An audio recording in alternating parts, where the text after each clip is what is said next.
हुआ लश्कर का भरम देख रहे हैं और जिल्ले इलाही के करम देख रहे हैं।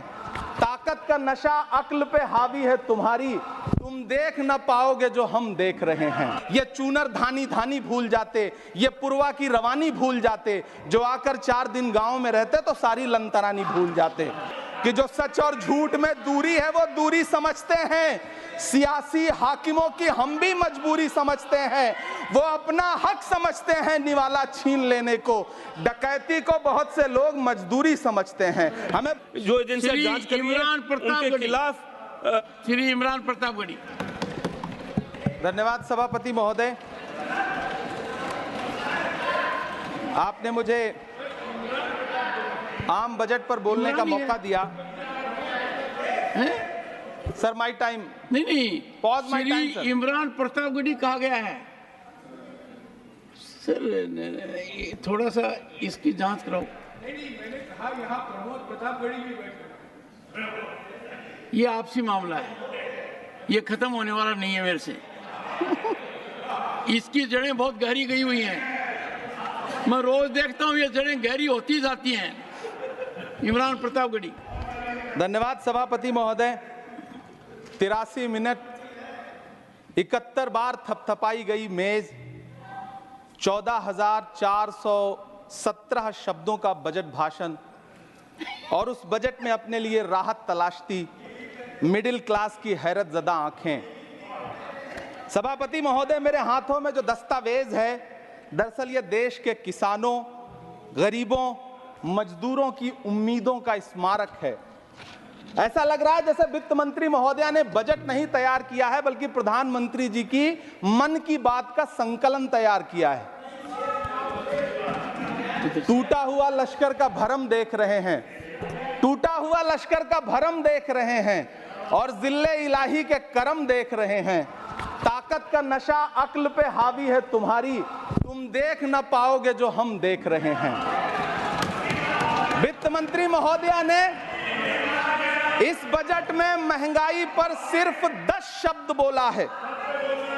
जिस देश में टमाटर 100 रुपए किलो बिक रहा हो।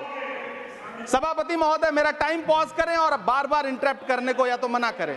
हाँ बोले, कृपया बोले। सभापति महोदय, वित्त मंत्री महोदया ने इस बजट में महंगाई पर सिर्फ 10 शब्द बोले हैं। जिस देश में टमाटर 100 रुपए किलो बिक रहा हो, उस देश की वित्त मंत्री के पास बजट में महंगाई पर बोलने के लिए सिर्फ 10 शब्द है।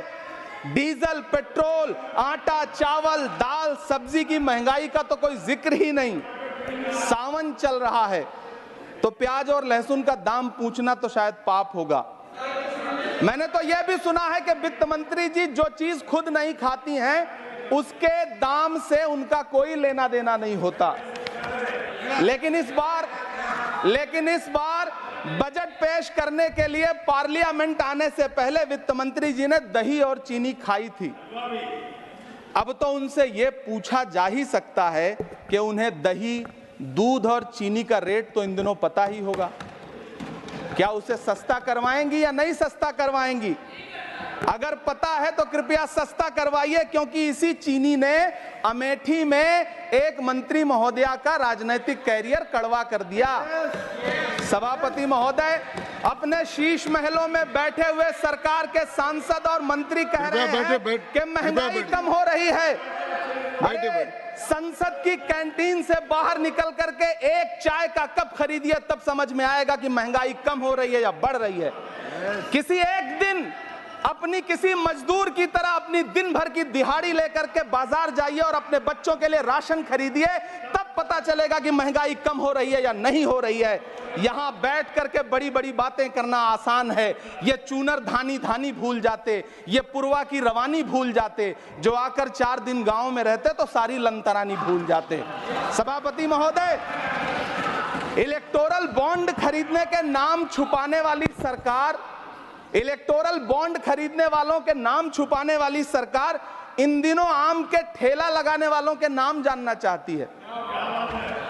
मुझे तो होटलों, ढाबों या आम के ठेलों पर नेम प्लेट लगवाने वालों से पूछना है कि कभी खून की बोतल पर देखा है किसी का नाम लिखा हुआ? मुझे पूछना है कि क्या कोरोना के दौरान अपनी उखड़ती हुई सांसों के लिए ऑक्सीजन तलाशने वाले किसी इंसान ने ऑक्सीजन लाने वाले किसी इंसान से पूछा था कि ऑक्सीजन लाने वाला इंसान हिंदू है या मुसलमान है? मुझे पूछना है कि लावारिस लाशों के लिए कोरोना में कांधा देने वाले, चिताओं के लिए लकड़ियां सजाने वाले किसी इंसान से पूछा गया था उसका नाम, उसका मजहब? लेकिन इन दिनों पूछा जा रहा है सभापति महोदय। अफसोस देश के प्रधानमंत्री जी ने कभी न टूटने वाली चुप्पी ओढ़ ली है। सभापति महोदय, जनता ने 63 सीटें कम क्या कर दी, ये सरकार तो अमृतकाल का नाम लेना ही भूल गई।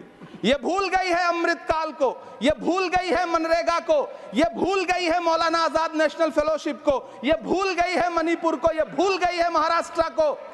मुझे गर्व है कि मैं राज्यसभा में महाराष्ट्र का प्रतिनिधित्व करता हूं। महाराष्ट्र जो देश की आर्थिक राजधानी है, जो टोटल कॉर्पोरेट टैक्स का 40%, इनकम टैक्स का 32% और जीएसटी का 20% इस देश को देता है, उस महाराष्ट्र के लिए इस बजट में एक शब्द नहीं है। आप बैठ जाए सभापति महोदय, आखिर महाराष्ट्र से किस बात का बदला लिया जा रहा है? महाराष्ट्र ने लोकसभा चुनाव में बाबा साहब अम्बेडकर के संविधान को बचाने के लिए वोट क्या कर दिया? प्रधानमंत्री जी तो महाराष्ट्र से बदला लेने पर उतर आए। अब तो शायद उन्हें याद भी ना हो यवतमाल का वो दाभड़ी गांव जहां 20 मार्च 2014 को वो किसानों के साथ चाय पर चर्चा करने गए थे और उनकी किस्मत बदलने के सपने दिखाए थे।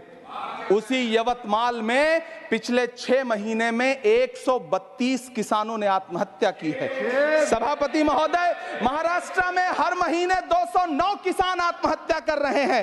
राज्य सरकार द्वारा सौंपा गया आंकड़ा बताता है कि 1 जनवरी से 31 मई के बीच 1046 किसानों ने आत्महत्या की है। लेकिन अफसोस, इस बजट में महाराष्ट्र के किसानों के लिए कुछ भी नहीं है। किसानों से चिढ़ी हुई सरकार ने बजट में किसानों के एमएसपी की लीगल गारंटी नहीं दी। लेकिन याद रखिएगा, जो किसान का नहीं वो हिंदुस्तान का नहीं। सभापति महोदय, मुझे वित्त मंत्री जी से पूछना है कि वो जो कुछ साल पहले 100 स्मार्ट सिटी बनाने का ढोल पीटा गया था, सुना है उस ढोल में पानी भर गया है, इसीलिए आपने उसका नाम बदल करके सिटीज ऑफ ग्रोथ हब्स रख दिया है। अच्छा है, नाम बदलने का खेल खेलते रहिए, आपकी कई सरकारें तो इसी वजह से चल रही हैं। इस सरकार को पढ़े लिखे लोगों से दिक्कत है सभापति महोदय, इसीलिए इस सरकार ने यूजीसी का बजट 66% कम कर दिया है। वाह री सरकार। सभापति महोदय, मैं वित्त मंत्री जी के संज्ञान में लाना चाहता हूं कि किशनगंज में एएमयू सेंटर के पास 224 एकड़ जमीन है। यूपीए सरकार ने सोनिया गांधी जी की अगुवाई में 136 करोड़ रुपए एएमयू किशनगंज सेंटर के लिए सेक्शन किए थे। लेकिन आपकी सरकार ने पिछले 10 साल में उस 136 करोड़ में से सिर्फ 10 करोड़ रुपया रिलीज किया है। 1.5 करोड़ की आबादी वाला सीमांचल बेहतर शिक्षा के लिए उस सेंटर की बाट जोह रहा है। मेरा आपसे सवाल है कि इस सेंटर का बाकी पैसा आप कब रिलीज करेंगे? मुझे उम्मीद है वित्त मंत्री